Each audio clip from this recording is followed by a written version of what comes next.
Irmãos, com a paz do Senhor. A paz do Senhor. Alegria, muita bênção, nós podemos estar aqui nesta noite, mais uma vez, para juntos louvarmos, bem dizer, aquele que é o único digno de toda a honra, toda a glória.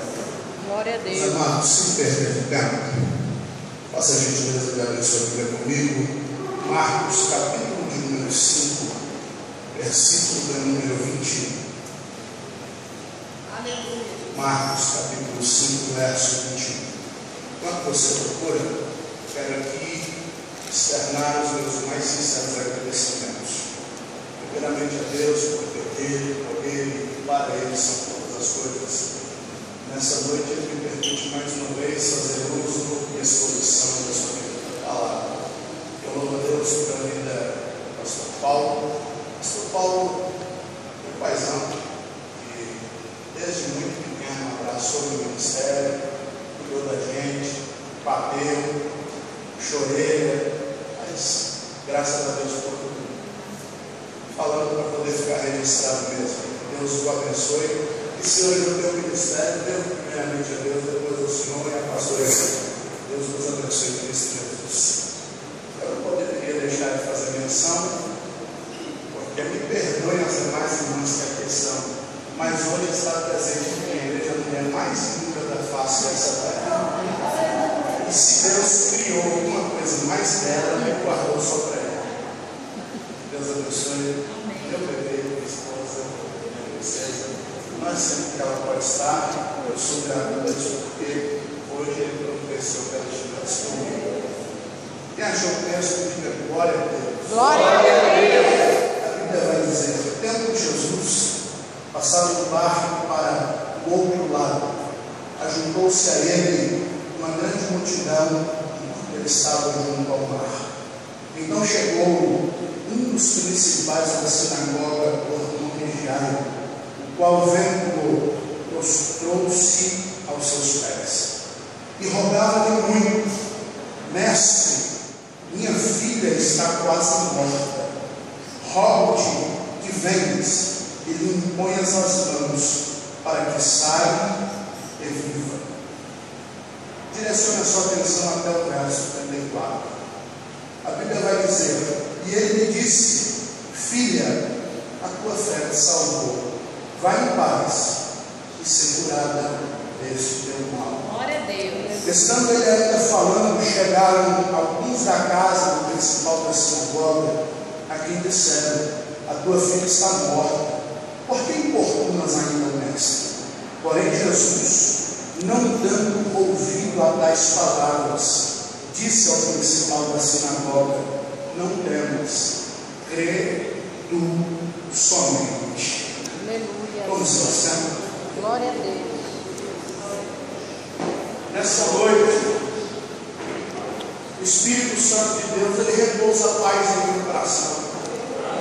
E eu quero trazer uma mensagem regida pelo tema: interrompendo o luto. A história é narrada após Jesus sair de Gerasa. Quando Jesus chega em Gerasa, a Bíblia vai dizer que ele se depara com um jovem que estava endemoniado. A Bíblia diz que Jesus entra em confronto verbal com aqueles demônios. Passava ali uma manada de porcos. Aquela legião solicita a Jesus a autorização para entrar na manada de porcos. Dentro da tradição judaica, porco é algo imundo, porco é algo impuro. E para Jesus, aquilo que é impuro não tem valor, porque Jesus não se mistura no meio daquilo que tem imundícia. Os demônios pedem e Jesus de pronto atende o pedido dos demônios. Aqueles demônios entram na manada de 2.000 porcos. Os porcos se afogam e morrem. Os homens daquela terra, eles começam a odiar a Jesus por causa dos porcos que haviam morrido. Tem muita gente na igreja da atualidade que ele negocia Jesus por causa dos porcos. Tem muita gente na igreja da atualidade que ele dá mais valor a uma manada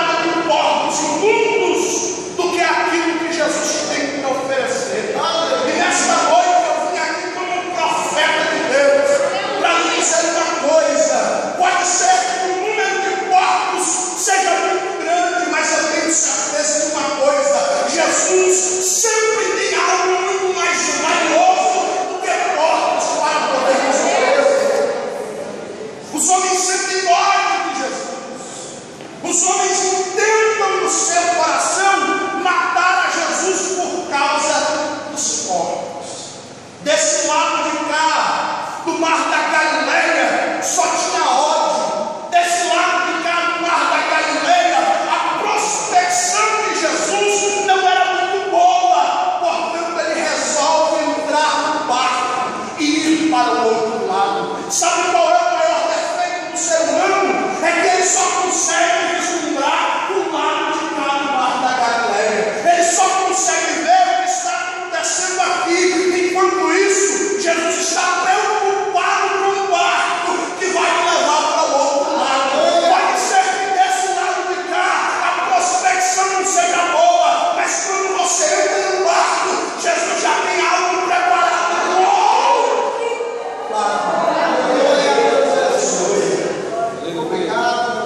O que importa não é o que está acontecendo agora. O que importa é aquilo que ainda está por vir. Jesus entrou no barco. E a minha Bíblia vai dizer que quando ele chega do outro lado, havia uma multidão que o aguardava. E mesmo antes que a multidão veja Jesus descer do barco, ela se aproxima do barco. A Bíblia vai dizer que Jesus ainda estava junto ao mar. Ou seja, ele ainda não havia sequer descido do barco. E antes que alguém encoste em Jesus, alguém que fazia parte daquela multidão, a Bíblia vai dizer que um homem, que era um dos principais da sinagoga, para que você entenda, para ser principal na sinagoga, um homem tinha que ser sábio. E pela tradição judaica, o homem só alcançava a sabedoria aos seus 40 anos. Jairo, ele tinha um conceito de sabedoria admirado pelos homens, porque a Bíblia está dizendo que ele era um dos principais da sinagoga, era um homem sábio. O segundo ponto que a história vai dizer que o homem precisava ter para ser um dos principais da sinagoga é que ele tinha que ser um homem rico, porque na época somente a riqueza causava nos homens um certo prestígio. Portanto, eu pressuponho que dentro do contexto que nós estamos vendo, Jairo era também um homem rico, era sábio e era rico. Tinha um prestígio sem igual no meio da sociedade israelense. Entretanto, a minha Bíblia vai dizer que desceu do barco. É bem verdade que quem desce do barco é de Nazaré, que a expressão já revia, porventura pode vir alguma coisa boa de Nazaré. A cidade não causava prestígio. Se fôssemos olhar para o contexto social, estava descendo do barco ninguém. Profissionalmente falando, ele era apenas um carpinteiro, não era especialista em fazer móveis. Alguns estudiosos, como o doutor William Barclay, vão dizer que a maior especialidade de Jesus como carpinteiro era fazer juncos, e é por isso que em Mateus 11:28 ele vai dizer: tomai sobre vós o meu jugo, porque era o que ele sabia fazer de melhor dentro da sua profissão. Não era uma profissão que lhe causava status. Portanto, se Jairo fosse ver aquele que descia do barco com suas vistas humanas, ele o desprezaria. Mas Jairo tinha um problema. E o homem, no meio da sua necessidade, ele para apenas de enxergar com seus olhos carnais. E ele começa a ter uma visão que ninguém tem igual, que é a visão espiritual. Eu imagino que quando Jairo vê Jesus descendo do barco, ele não vê o carpinteiro, ele não vê o nazareno, mas ele vê aquele mesmo que passou lá em Naim. E quando entra na cidade havia um cortejo fúnebre, ele encosta a mão na esquife e um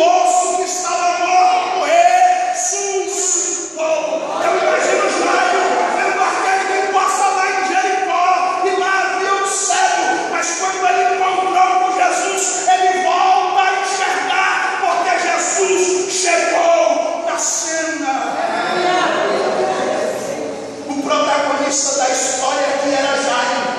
Mas quando Jesus chega na cena, o protagonista muda, porque aonde Jesus chega, é Ele quem impera. Aonde Jesus chega, é Ele quem reina. Aonde Jesus chega, é Ele quem tem poder, é Ele quem manda.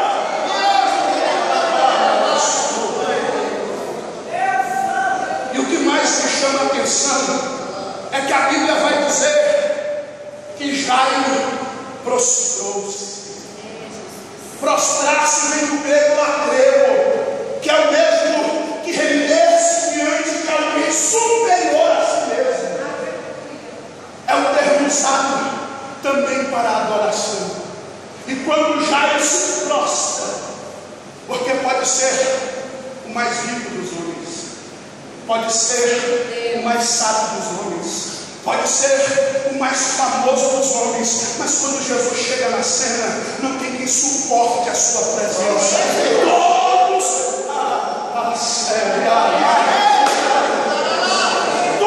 se prostram diante de sua presença. Aleluia! E já começa, mestre. Ele poderia chamar de Jesus, porque era normal. Ele poderia chamar de Nazareno, porque era normal. Mas a minha Bíblia diz que ele quebra o protocolo. Aleluia, Jesus.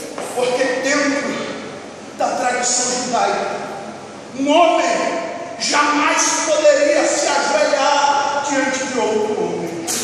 A tradição judaica regia que um homem só poderia se ajoelhar diante do próprio Deus para fazer as suas orações. Jairo quebra o protocolo, porque ele está mostrando para os demais homens que ali estavam que o próprio Deus ali estava diante dele. Ele olha para Jesus e, para embaralhar as ideias de todos, ele grita: mestre! Eu me lembro da minha avó. Eu era um menino muito levado. Pastor Paulo lembra. Era difícil me segurar dentro da igreja, mas minha avó me ensinou a orar. Ela me pegava pela orelha, baixinha, 1,55 m, puxava minha orelha, me fazia ajoelhar do lado dela e dizia assim: Ismael, quando você for orar, antes de falar qualquer coisa, comece adorando a Ele. Cada um de nós temos uma forma especial. Uns olham para o céu e dizem amantíssimo, outros olham e dizem amado da minha alma, outros o chamam de eterno, outros o chamam de meu amigo. Aleluia. Cada um tem sua forma especial de adorar. Jairo o chama de mestre. Mestre, eu tenho um problema. E o meu problema é que a minha filha está quase morta. No começo do texto eu não conseguia entender o porquê daquele ajuntamento de pessoas. Porque na época não havia redes sociais.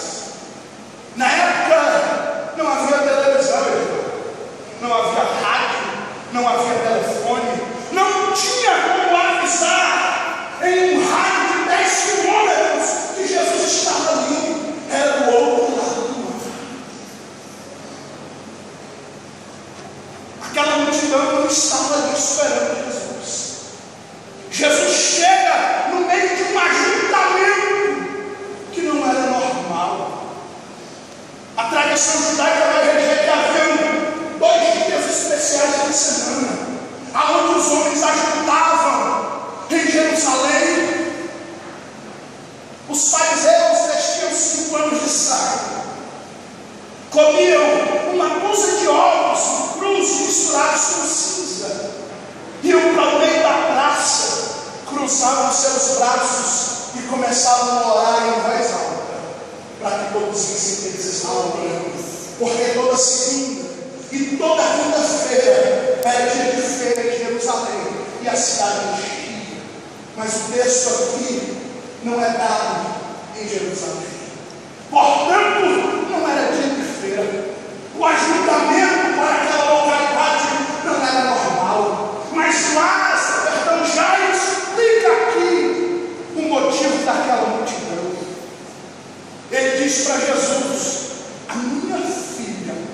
está quase morta. Uma das funções da sinagoga era se responsabilizar e fiscalizar o cumprimento da lei mosaica e o cumprimento das tradições. Jairo era um dos principais, ou seja, ele era um dos fiscais que fiscalizavam o cumprimento da lei. Portanto, ele tinha que seguir a risca para ser o exemplo dos demais homens. E a lei regia que quando um filho estava prestes a morrer, o seu pai, quando tinha a notícia ou quando percebia que a morte estava próxima, ele tinha que contratar 7 flautistas. Mas Jairo era um dos principais da sinagoga. Eu imagino, pastor Paulo, que ele não necessitou contratar nenhum flautista. Quando souberam da notícia que a sua filha estava quase morrendo, todos os flautistas da cidade de Ezel quiseram se ajuntar na porta da casa de Jairo, porque era filha de um dos principais da sinagoga, ia gerar status, o currículo ia ficar bem preenchido. As castideiras tinham que estar ali. Eu imagino que Jairo não precisou ir atrás, elas se apresentaram. Os outros principais da sinagoga também foram ali, para poder acalentar aquele coração que estava sofrendo. Toda a cidade fica sabendo que a filha de Jairo estava quase morta. Eles se reúnem ali, em prol de realizar o Kadish, que era o culto fúnebre da tradição judaica. Só que tem um porém. O culto só é fúnebre.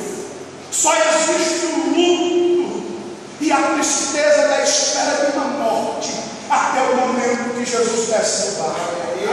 Porque quando Jesus desce do barco, a cena muda de caminho. O desfecho da cena é outro, porque quem chama a cena foi a vida eterna, foi aquele que tem condição de trazer vida àquele que está morto. Só tem um que é capaz de vencer a morte. E aquele que é muito capaz de vencer a morte continua sendo, acabou de descer do barco.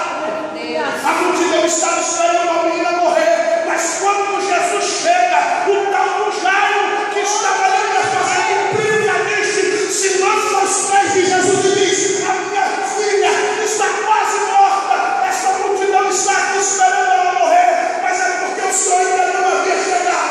E como o Senhor chegou, eu acredito que ela ainda pode ser curada. Eu vim aqui esta noite como profeta de Deus para lhe dizer: Jesus acabou de chegar na cena e pode ser que ele tenha dito é morte, mas Jesus está dizendo é vida. Só quem acredita no céu do alto, a boca e agora.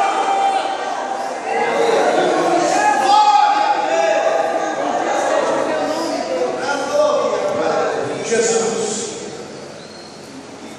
mestre, a minha filha está quase morta, mas eu quero lhe fazer um convite. Venha comigo. O que a gente não consegue entender é que não adianta procurar a A, procurar a B, procurar a C. O que a gente não consegue entender é que pode até bater em todas as portas. E geralmente, pastor, a gente costuma deixar Jesus como a última opção. Mas Jairo está me ensinando uma lição de grande valia. Jairo não procura um sacerdote. Jairo não vai atrás de nenhum profeta. Jairo se lança aos pés de Jesus e lhe faz um convite. Pode ser que essa noite esteja faltando para você apenas um convite a ser feito a Jesus, porque Ele não rejeita convites.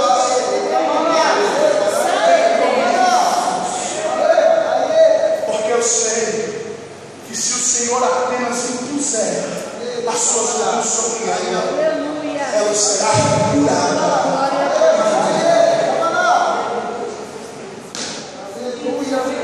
Para de perder. Aproveite esta noite para fazer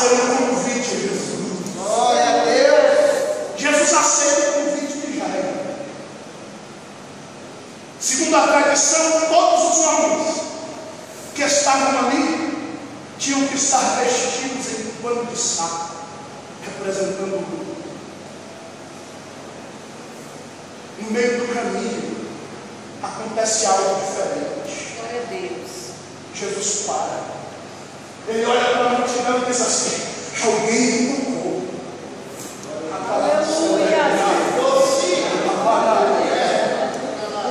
Um dos discípulos olha mais Jesus. Como o Senhor diz, alguém me tocou, se a multidão estaria espremendo? Eu imagino Jesus dando uma gargalhada. É uma conjectura minha, olhando para ele dizendo: peraí, só que o toque que eu senti não foi normal, foi um toque diferente. Eu aprendo aqui que condição para tocar nele qualquer um tem, capacidade para tocar em Jesus qualquer um tem, mas arrancar virtude é só para quem está excluído. Arrancar virtude é só para quem está rejeitado. Arrancar virtude é só para alguém que tem problema insolutável. Arrancar virtude é só para alguém que está vivendo algo impossível. Havia 12 anos que aquela mulher padecia de um problema.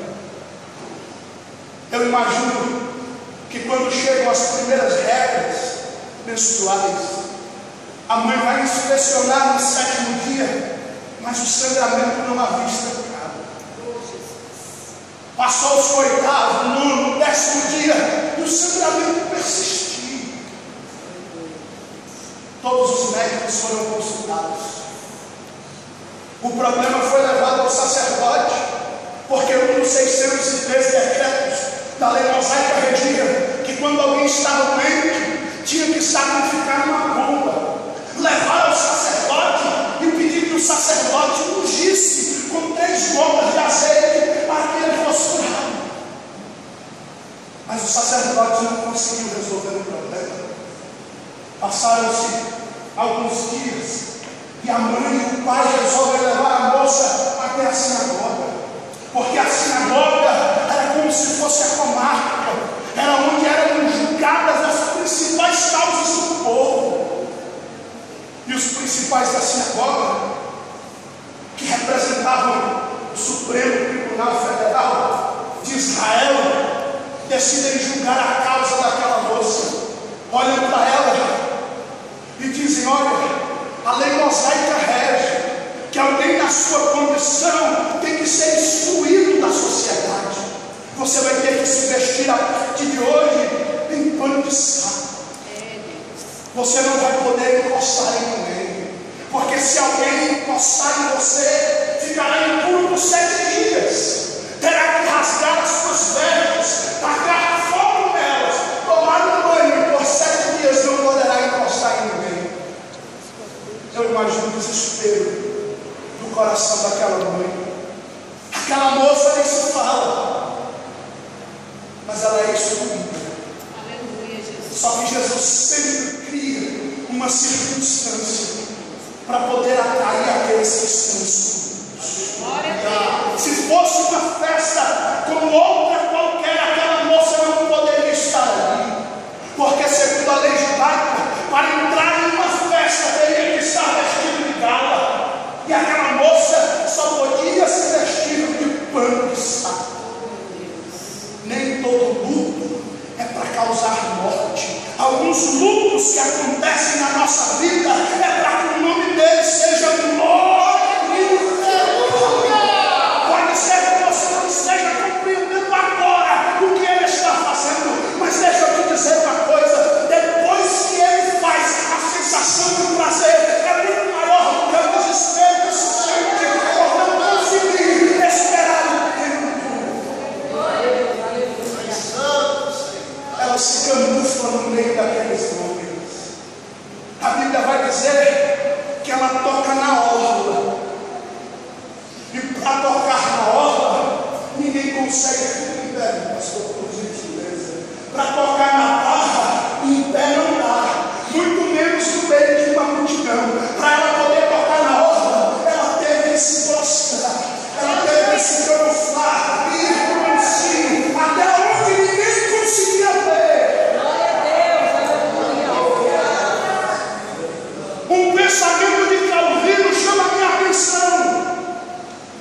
disse que o lugar mais alto que um homem pode chegar é os pés de Jesus. A sociedade não podia saber que ele estava ali, mas Jesus grita: quem foi que me tocou? Aleluia.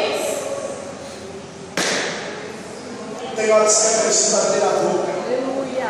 Pregador, eu não consigo mais falar, as palavras já não existem mais, eu só sei chorar, mas Jesus está pedindo que você fale o que é que você quer. Ele quer que você se apresente, porque ele sentiu o teu toque, você conseguiu arrancar o espírito, mas ele quer ouvir a tua voz.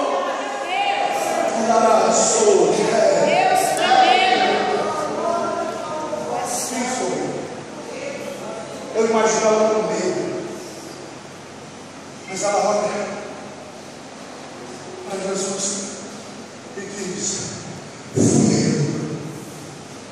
Eu imagino Jairo olhando para ela, lembrando-se de 12 anos atrás, quando o problema lhe foi apresentado, e Jairo foi um dos principais da sinagoga, bate na cara e diz: exclua. Jesus estava querendo ensinar para ele: Jairo, aquilo que o homem não quer, eu abraço. Aquilo que o homem exclui, eu aceito. Aquilo que o homem rejeita, eu trago para perto. Jesus olha para ele e diz: filha, vai, porque a tua fé te salvou. Aleluia. A Bíblia diz que a hemorragia daquela mulher estancou na hora. Eu vejo muita gente querendo usar subterfúgio. Eu não tenho nada contra, mas Jesus não precisa de piscina dentro da igreja.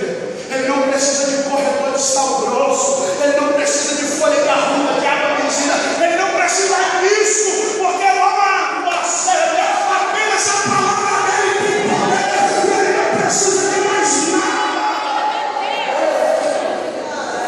Vai. Tu és santo, Enquanto Jesus falava para ela, alguém chega para Jairo e diz: Jairo, para de perturbar o mestre. Tua filha morreu. Eita Jesus.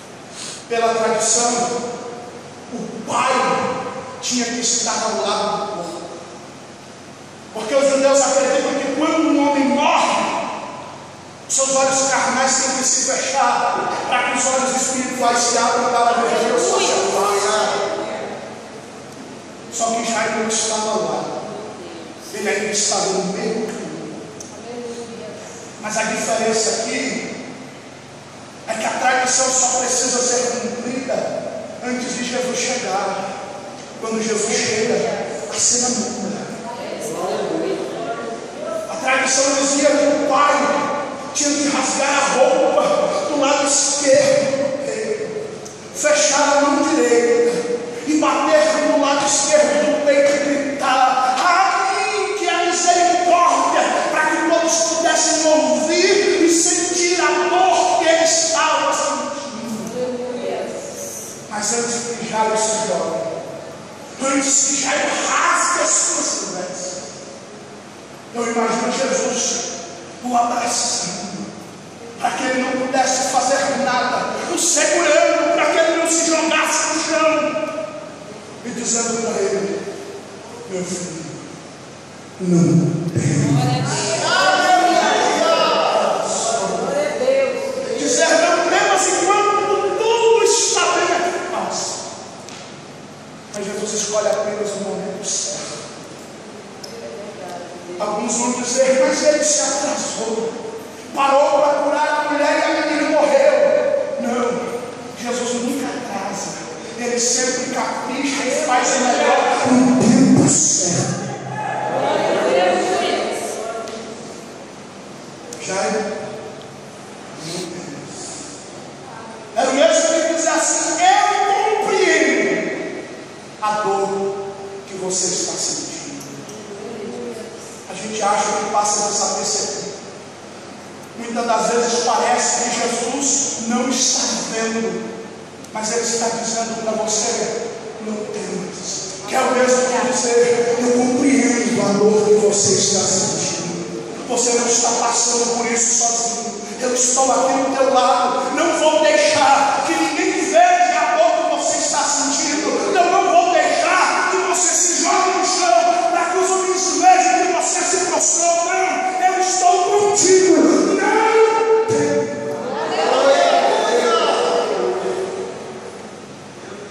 E o que Jesus vai falar depois é o que mais me chama a atenção. Porque Jesus vai olhar para Jairo e vai dizer: creia.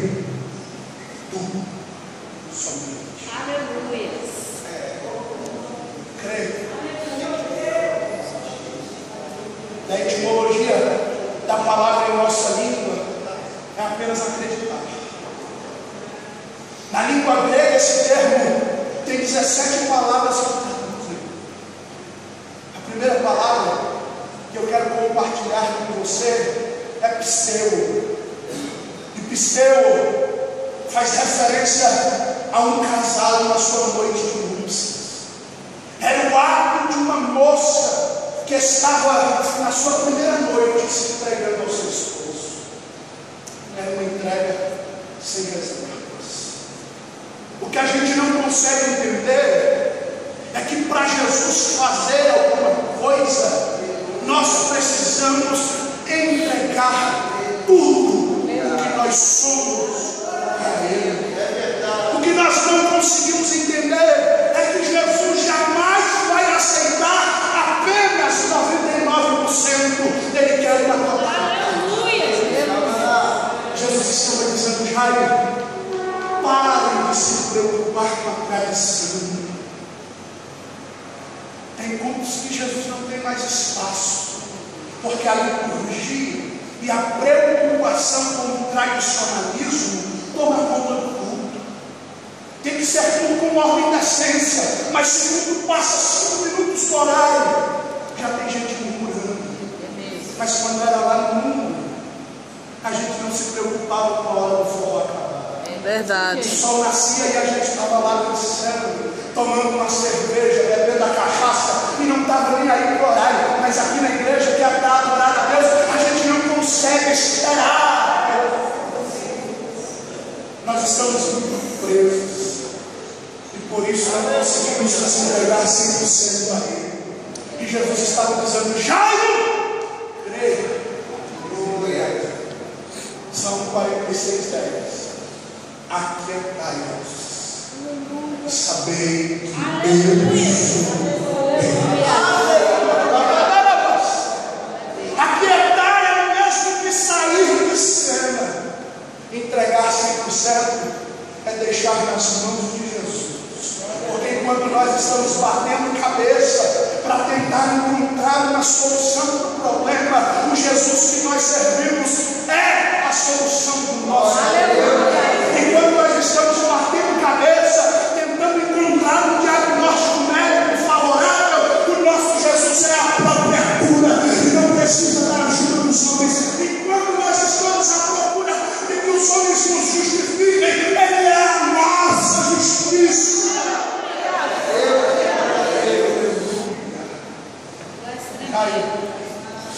Se entrega. Mas antes de falar, a minha Bíblia vai dizer que Jesus não deu ouvidos a tais palavras quando disseram que a menina estava morta. Tem coisa que a gente não pode dar ouvido. Tem coisa que a gente tem que deixar passar, porque se a gente for ouvir, a gente não chega em lugar nenhum. Menino desengonçado, sem roupa para vestir, não sabia falar direito, não tinha dinheiro sequer para comprar uma Bíblia. Primeira vez que eu preguei, todos olharam para mim assim: não serve para ser pregador. Eu tinha uma calça, o pastor Paulo vai lembrar, era uma calça cor de gato, uma camisa social branca que já estava encardida, com a gola pura. era 2 tamanhos menor. Todas as vezes que eu ia pegar, eu dei uma oportunidade, eu encolhia os braços, para ninguém perceber que a blusa era pequena. Eu tinha uma gravata preta, que eu batizei de pretinha, que hoje está cinza de tanto lavar. Só que eu sou do reteté, sou do manto. Um dia eu fui entrar no mistério, a camisa rasgou. Oh, Jesus. Não pude mais pregar porque eu não tinha roupa. Eu lembro que eu fui até o gabinete do pastor Paulo. Eu chorei. Ele falou: meu filho, o que foi? Eu falei: pastor, não dá mais nem para vir para a igreja. Levantei o braço, a camisa rasgada, sola do sapato furada, tinha que colocar um pedaço de papelão para não pisar no chão. Oh, Jesus. Não dá. Todo mundo dizia: não vai. Mas quem faz é eu. Glória a Deus. Glória a Deus. Aleluia. Isso para mim sou eu que vou fazer. A roupa, quem deu foi ele. O conhecimento, quem deu foi ele. A unção, quem deu foi ele. Quem me fez ser pregador foi ele. Por isso, a glória é dele. Glória a Deus. Tem palavras que a gente não pode ouvir, porque os homens só conseguem ver o agora. Jesus está vislumbrando o futuro. Verdade. Nós só sabemos hoje, Jesus já sabe o amanhã. Enquanto está todo mundo falando que não, Jesus está dizendo assim: para vocês morreu, para mim está apenas dormindo. Venha, creia. Eram 12 discípulos, mas quando foi para entrar na casa de Jairo, ele chama apenas 3. Porque tem momentos na vida que não é todo mundo que vai passar por isso. Tem situações na vida que os nossos melhores amigos não vão conseguir entender e vão se afastar de nós. Jesus sempre seleciona. É pouco, ou melhor, parece pouco, mas Jesus nunca nos deixa entrar dentro da casa com a filha morta, sem estarmos guarnecidos por alguém.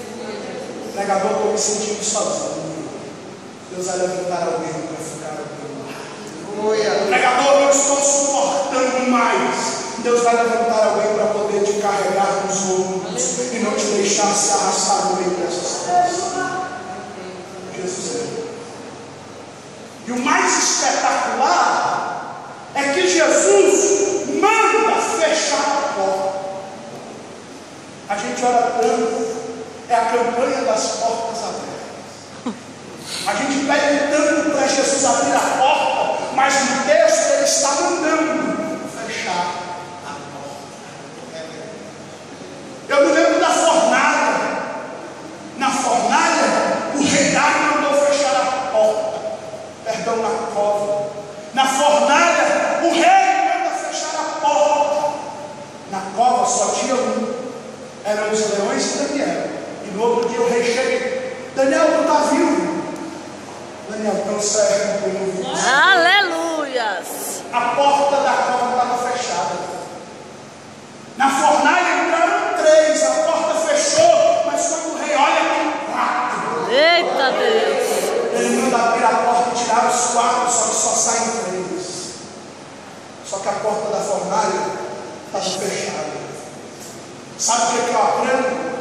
O Deus que nós servimos é especialista em fazer milagre com as portas fechadas. Ele não precisa que a porta se abra. Se a porta está fechada, chegou um ponto que ele espera para poder fazer alguma coisa. Fecha a porta. A gente costuma falar demais. Todo mundo sabe das promessas. Todo mundo sabe dos sonhos. Todo mundo sabe daquilo que nós estamos projetando. Jesus está ensinando que tem momentos que é só com a porta fechada. Ninguém pode saber, ninguém pode ouvir. Fecha um pouco a tua boca, porque quando a gente fala demais, muita gente sabe, parece que o negócio atrasa, o cumprimento demora mais do que o que teria que demorar, porque todo mundo que é contra está ali para poder dizer, e você está ouvindo, e a mente do homem trabalha com indução.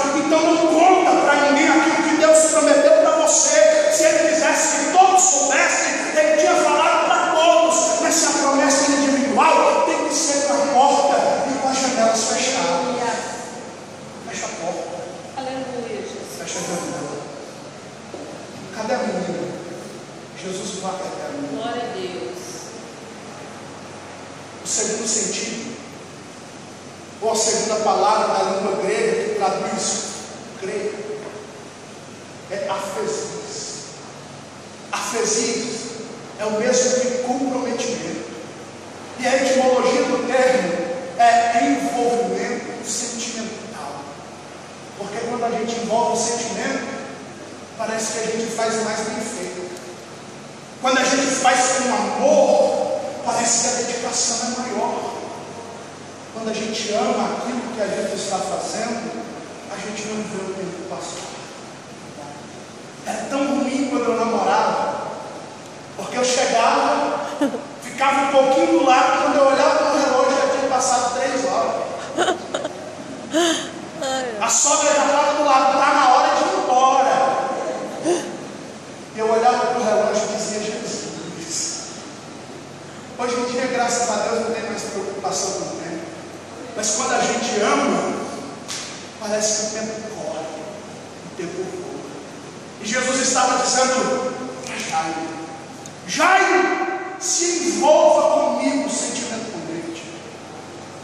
Ou seja, se desliga um pouco do teu problema. A gente não consegue mais amar a Jesus da forma que tem que ser, porque nós estamos muito ligados no problema que nos sufoca. Nós não conseguimos mais nos comprometer com Ele, porque os problemas tiram todo o nosso tempo. Nós não conseguimos mais nos envolver sentimentalmente com Jesus, justamente porque parece que o nosso problema é muito maior do que Ele, enquanto na verdade Jesus estava querendo mostrar para Jairo: Jairo, para mim, isso aqui não é nada. Aleluia. Para quem está lá fora, é trabalhoso. Para quem está lá fora e não consegue acreditar, é porque não tem o poder de fazer, mas eu tenho. Eu sou. Eu posso. Glória a Deus. Jesus olha para a menina e diz assim: se coloque em pé. Se coloque em pé, por favor. E Jesus diz assim: Talita cumi. Quer dizer, menina, assim, levanta. Talita cumi é uma expressão aramaica. E havia 3 línguas no meio dos judeus. Uma era o grego, língua popular, usada nas ruas. Era uma língua para ser falada abertamente com todos. Havia o hebraico, que era uma língua religiosa, mais costumeiramente usada no templo. E havia o aramaico, que era uma língua para muitos perdida, mas os judeus a tinham como cultura. E como nós percebemos, cultura é algo disseminado de pai para filho. Era uma língua usada dentro de casa, entre as 4 paredes, que primeiro representava intimidade. Jesus poderia falar no grego, poderia falar no hebraico, mas Jesus não queria fazer algo comum naquela parte. Jesus não queria algo que fosse de crédito da religião. Jesus queria algo exclusivo. Ele olha para Jairo, que é como se dissesse assim: Jairo, eu estou te fazendo parte da tua família. Aleluia. Eu estou a séria apresentando para ti intimidade, para que você também tenha comigo. Aleluia.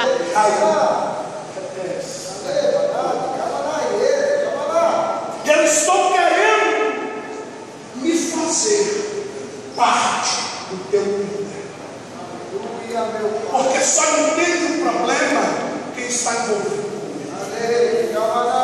Só entende a dor quem está sentindo. Quando Jesus fala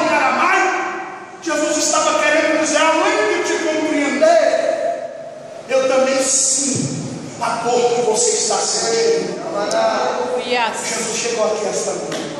Glória a Deus. Bendito seja o teu nome. Ele está olhando para a tua menina, aquele problema que te afligia, que já não te deixava mais dormir, que você repousava a cabeça no travesseiro e ficava pensando nele. Jesus entrou na casa e está dizendo: Talita, eu posso sentir a tua dor, eu compreendo o teu Aleluia.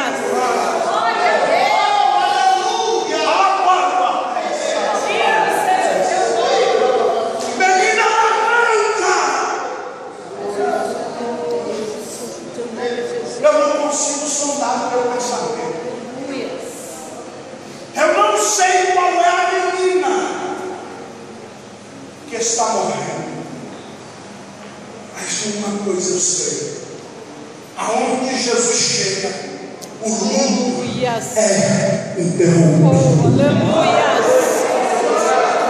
Eu não sei o que foi que morreu no meio dos teus projetos, mas uma coisa eu sei: aonde Jesus chega, algo diferente tem que acontecer. Jesus chegou aqui essa noite. Ele chegou aqui. Algo diferente tem que acontecer. E eu queria finalizar com você, meu amigo e minha amiga, que chegou aqui esta noite com um problema. Percebendo que Jesus chegou, você precisa apresentar a Ele o seu problema. Corre aqui na frente. Venha apresentar o teu problema a Jesus. Aleluia. Eu creio.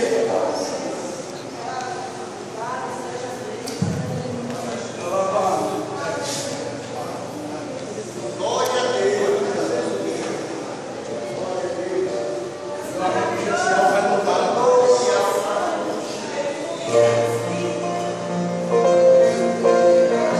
Quando isso, comece a orar,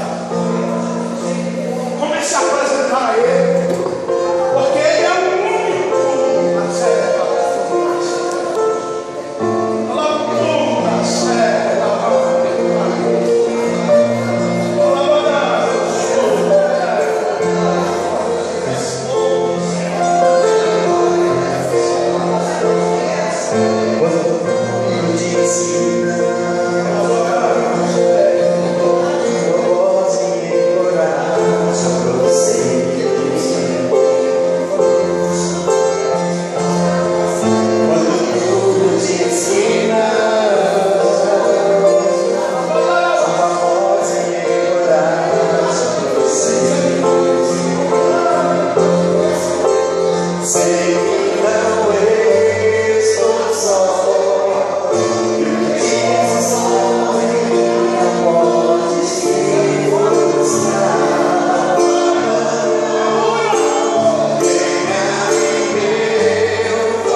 Parece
Nós estamos aqui diante da tua presença,